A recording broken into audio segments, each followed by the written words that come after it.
Renato Gaúcho caiu. E é o seguinte: bastidores, aí é uma reportagem realmente do Cauê. Bastidores, ausência em treinos e falta de profundidade tática minam passagem de Renato pelo Flamengo. O que a gente vai ouvir aqui, galera, é grave. É grave, tá? O que a gente sempre falou, os caras lá dentro estavam vendo. E não era só os caras, não. Os jogadores também estavam vendo, tá? E nada foi feito. O Renato era um charlatão que não estava enganando ninguém. O torcedor já não estava enganando, né? Agora, eu, na minha cabeça, falei, mas esses caras são tão ignorantes. Os caras, sei lá, eu não sei qual é a dos caras, mas de repente os caras não estão vendo o Renato como algo que ele não é, ele está enganando. Não, o Renato em nenhum momento enganou ninguém. E os caras deixaram. E aí, a matéria do Cauê, ela tem umas coisas bastante graves, tá? Aí tem a introdução aqui. A passagem de Renato Gaúcho pelo Flamengo durou pouco mais de 4 meses, mas bem antes do divórcio, o trabalho do treinador começou a ser contestado dentro do clube. Determinadas posturas no dia a dia incomodavam os jogadores, integrantes da comissão técnica e dirigentes. E aí vem tal, que não sei o quê. E aí aquela parada. O ídolo com a estátua no Grêmio, seu clube anterior, Renato chegou ao Flamengo sem mudar algumas das atitudes que tomavam em Porto Alegre. E não causava nenhum problema até então. No Ninho do Urubu, porém, a história foi diferente. Quando os titulares ganhavam folga, por exemplo, era comum o treinador não ir para o CT. Treinador de futebol é praticamente todo dia no CT. O Renato Gaúcho se dava folga, tá? E aí, isso não era só ele não, tá, galera? Ele pedia folga, ele se dava folga, não sei bem como é que funciona, mas com consentimento de Marcos Braz. Mas tem um trecho que eu vou ler aqui, e aí eu vou passar para o Rafael, porque para mim é grave, tá? Deixa eu ver se eu consigo pegar aqui. Além da ocasião, tal, 11... Aqui, vamos lá. Além de ocasiões... além da ausência de treinos e ausência no jogo contra o... Acho que foi contra o ABC de Natal, não é isso? Não é isso, Rafa? Foi o jogo do time reserva, o jogo da volta. A gente caiu de 1-0. Um ponto causou incômodo constante, principalmente entre os jogadores: a falta de detalhamento tático nas atividades. Vocês lembram que a gente falava aqui que o Renato não falava? Gente, isso é grave. O Renato não falava de tática. Todas as perguntas sobre táticas na coletiva, o Renato não falava. E tinha quem defendesse e falasse o seguinte: ele não tem que falar em coletiva, ele tem que falar com os jogadores. E aí é que negócio. Um ponto causou incômodo constante, principalmente entre os jogadores: a falta de detalhamento tático nas atividades. A maior parte dos treinos consistia em pequenos jogos, com menos de 11, gente. Menos de 11 em cada time. Fosse 9 contra 9, 8 contra 8 e 7 contra 7. Vocês entenderam? Vocês entenderam o que era o Renato Gaúcho? O Renato Gaúcho era um entregador de colete que dava recreativos para os jogadores. Isso, o meu professor, que Deus o tenha, acredito que ele esteja morto, né? Porque ele já fumava muito, ele já tinha uns problemas de cirrose, essas coisas todas. Mas no meu colegial, professor Cleanto, ele fazia isso. Ó, galera, tamo aí, joga 5 contra 5 e vocês se divertem aí. O Flamengo virou um recreativo. O cara não tem nem a consciência de chegar e botar 11 contra 11. Para os caras pelo menos tentar se entender. O cara era um sabotador, irmão. E aí aconteceu no jogo contra o Grêmio, o que aconteceu, os caras já tinham essa contestação, porque o cara faltava treino. Gente, treinador faltando treino. É treinador, não é jogador. Treinador faltava treino, treinador não tinha nada tático. Duvido que nenhum jogador não falou isso com algum diretor, não comentou com algum diretor, tá? E aí é o seguinte, algo que aconteceu no Grêmio que é altamente estranho, para mim foi entregue, mas no mínimo estranho, cara, os caras deixaram esse cara ir para a beira de campo, no jogo mais importante da história do Flamengo, mano. Galera, tem que ir embora todo mundo. E hoje eu fiquei sabendo, eu não vou pegar quem foi, que a gente está querendo uma resposta do Marcos Braz e principalmente do Landim. E sabe o que aconteceu? A postura é silêncio. Silêncio. Mano, tem muita coisa errada, brother. Não tá dando. E aí, o Rafa, cara, os caras já sabiam que ia dar. Os caras estavam vivendo de acaso. Os caras acharam que não precisava de um treinador. Entrou na falácia do próprio Renato. Não precisava de um treinador para conquistar títulos. Cara, isso é muito grave. Isso é incompetência. Numa empresa, esses diretores seriam mandados embora. Será que na empresa do Landim acontece isso? Alguém incompetente que mostra ser incompetente desde o início, eles deixam e aí acontece algo grave e esse cara, e acontece, ninguém é punido? Vai lá, Rafa, você com a palavra, irmão. Eu achei legal isso aí que você falou. Você se referiu àquela frase do Renato, que com 200 milhões é fácil, e você acha que a diretoria acreditou nisso também? Comprou. Bom, vamos lá, tem muita coisa para a gente comentar aí. A reportagem, ela me parece 100% verdadeira, até porque isso transparecia.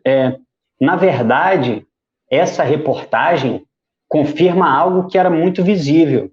Por exemplo, vocês lembram, era uma reclamação do Bigode aqui direto, falou assim, pô, a entrevista do cara, o cara não fala nada de tática. Aliás, ele nem falava de futebol.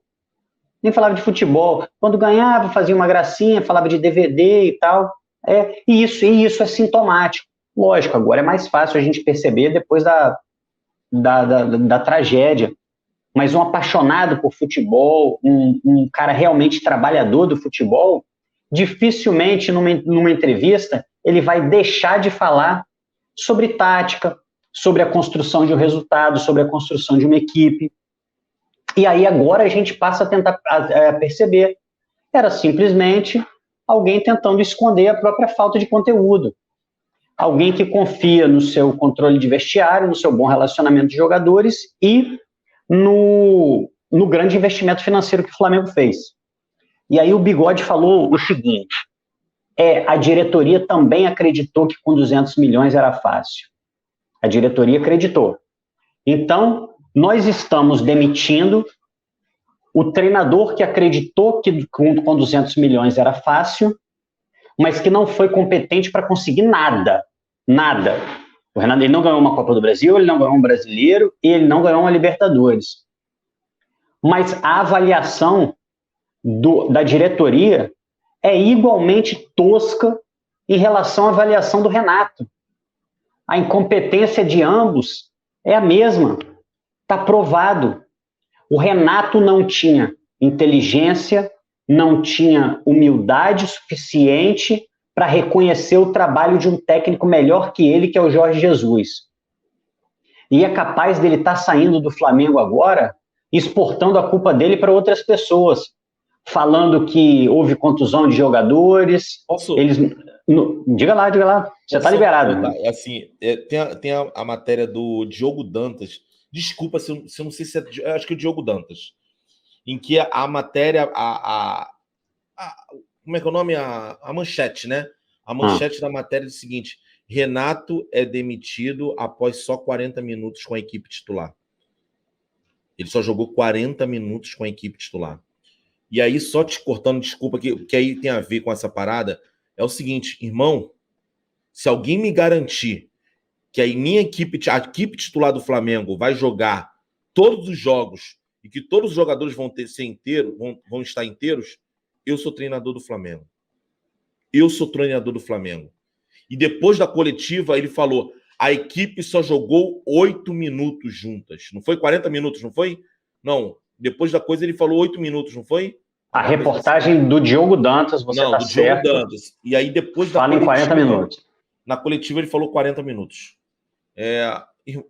Desculpa, cara. É muito treinador chegar e falar o seguinte: eu só consigo dar jeito se todos os 11 jogadores estiverem aptos. Senão, eu não consigo dar jeito. Desculpa, irmão, a gente está remetendo muito ao passado, aos anos 90, mas continua aí. Eu só quis emendar isso aí. Continua, desculpa, Rafa. Não, foi um bom gancho, até para... E aí para também tentar falar não só de Renato, até porque Renato não é mais problema nosso. Ele vai seguir a vida dele e tal, mas só esse fato, né, de que ele fez tudo errado debaixo dos narizes da diretoria. Estava todo mundo vendo. E aí agora sai esse tipo de notícia que o Renato não tinha muita assiduidade no trabalho, né? Eu sei que quando a gente era criança, você tinha que fazer no colégio uma autoavaliação. Aí uma das questionários era: sou assíduo? É o básico. Você tem que estar lá, cara. O Flamengo precisa, em primeiro lugar, aí a gente falar um estudioso, não sei o quê. Pelo visto, em primeiro lugar, a gente precisa de um trabalhador, cara. E que pena para o Renato, porque uma pessoa que é totalmente incapaz de fazer uma autoavaliação vai estar fadado a ser sempre a mesma porcaria. Entendeu? Para você fazer uma autoavaliação, para você reconhecer seus erros, você tem que ter grandeza. Felipe Luiz saiu com 30 minutos, eu acho, do primeiro tempo. Tá? Felipe Luiz jogou cerca de meia hora. Pode ser um pouquinho mais, um pouquinho menos. Realmente foi um time que jogou pouco, né? Contra o Barcelona de Guayaquil, o Davi Luiz saiu logo no início. Mas a questão é que não procure motivos para esconder o seu mau trabalho. O trabalho estava ruim. A questão não é de não vamos tentar criar uma situação para justificar um péssimo trabalho do Renato Gaúcho. Mas aí eu quero ir mais aonde o Bigode foi. A incompetência dele estava escancarada. O desinteresse dele estava escancarado. A inaptidão dele estava escancarada. Ele chegou a entregar o cargo. O Renato chegou a entregar o cargo. Quando um treinador faz isso, ele mostra cabalmente para você que ele não acredita mais no trabalho. Que ele acha que ele não tem clima, que ele acha que as coisas não estão dando certo para ele. E que pena que o Renato, Bigode, não deu uma de Mano Menezes, tá? Naquela eliminação do Atlético Paranaense, falou o seguinte: os jogadores aí são muito burros, não com essas palavras, né? Eles não conseguem entender o que eu tento passar para eles. Por isso eu estou indo embora. Que pena que ele tivesse a hombridade de fazer isso, mas eu não sei se ele é capaz de avaliar a própria incapacidade. Mas esqueceu o Renato. O Renato já não é mais um problema nosso. Nós temos outros problemas que são graves. Quem escolheu o Renato continua lá. Sim. Quem avaliou o trabalho do Renato continua lá. Quem manteve o Rogério no final do Brasileiro, que foi esse ano ainda, para a temporada seguinte, continua lá. Quem contratou o Abel Braga está lá. O Renato sempre foi um sonho antigo dessa diretoria. Essa diretoria já tinha cogitado o Renato em 2019. Então, nós precisamos, e aí eu falei muito sobre isso ontem, nós precisamos rever a forma de recrutamento de pessoal dentro do Flamengo. E esse problema está sendo exposto inúmeras vezes. E aí, quando a gente fala em barca, né, normalmente a gente está falando de jogadores. Que jogadores que vão sair? Felizmente, eu estou vendo, dentro da torcida do Flamengo, um amadurecimento muito grande, a ponto de querer saber o que acontece dentro do clube. Vocês imaginam, há 10 anos, lógico, o futebol evoluiu muito e se tornou mais complexo, mas há 10 anos, torcedor discutindo como o Flamengo remunera os seus nutricionistas, preparadores físicos, fisioterapeutas. Isso era totalmente impensável. Falar sobre departamento médico. E que bom que a torcida tem esse amadurecimento e, a partir daí, começar a perceber soluções. O Flamengo precisa agora de soluções, cara. E eu acho que elas começam pelo Renato, mas elas passam pelo departamento médico, elas passam pela preparação física. O Bigode vai trazer uma lista daqui a pouco aí que traz possíveis nomes que estão de saída do Flamengo. Isso passa pelo departamento médico. Agora, e isso eu também falei ontem. Quando alguém pergunta para o Marcos Braz como será a reformulação do Flamengo, essa pessoa coloca o pressuposto que o Marcos Braz estará lá para fazer essa reformulação. O Marcos Braz é culpado de muita coisa que aconteceu dentro do Flamengo. Ele foi um cara que teve escolhas felizes, ele foi o cara que bancou o Jorge Jesus lá atrás. A história mais factível é que foi uma indicação do Paulo Pelaipe, mas que o Marcos Braz bancou essa escolha, mas a verdade é que esse ano ele teve muita culpa em tudo que está acontecendo. Tá? Depois se envolveu com política. Eu não sei se isso é adequado, se isso não pode estar dividindo a atenção dele, sobretudo durante a época de campanha, mas eu acho que a gente precisa falar também do Marcos Braz. E como o Bigode falou, o Flamengo tem um presidente. O Flamengo tem um presidente que é omisso. O Bandeira de Melo, que a gente achava banana, ele era um cara que aparecia muito mais em momentos difíceis. E eu não estou aqui advogando em favor do Bandeira, não. Acho que ele cometeu erros horríveis no futebol e os resultados de campo mostram isso. Eu estou criticando resultados aqui do futebol, eu também tenho críticas severas ao Bandeira. Mas eu acho que, independente de se falar em coalizão ou não, o regime do Flamengo é presidencialista. E o presidente tem que assumir certas responsabilidades. E essa reformulação, que a gente falou tanto aqui ontem, é uma reformulação que passa pela atuação do presidente. O presidente não pode mais achar que o Flamengo é um local para ele acomodar correntes políticas independente da capacidade de trabalho de cada um. Isso precisa acabar.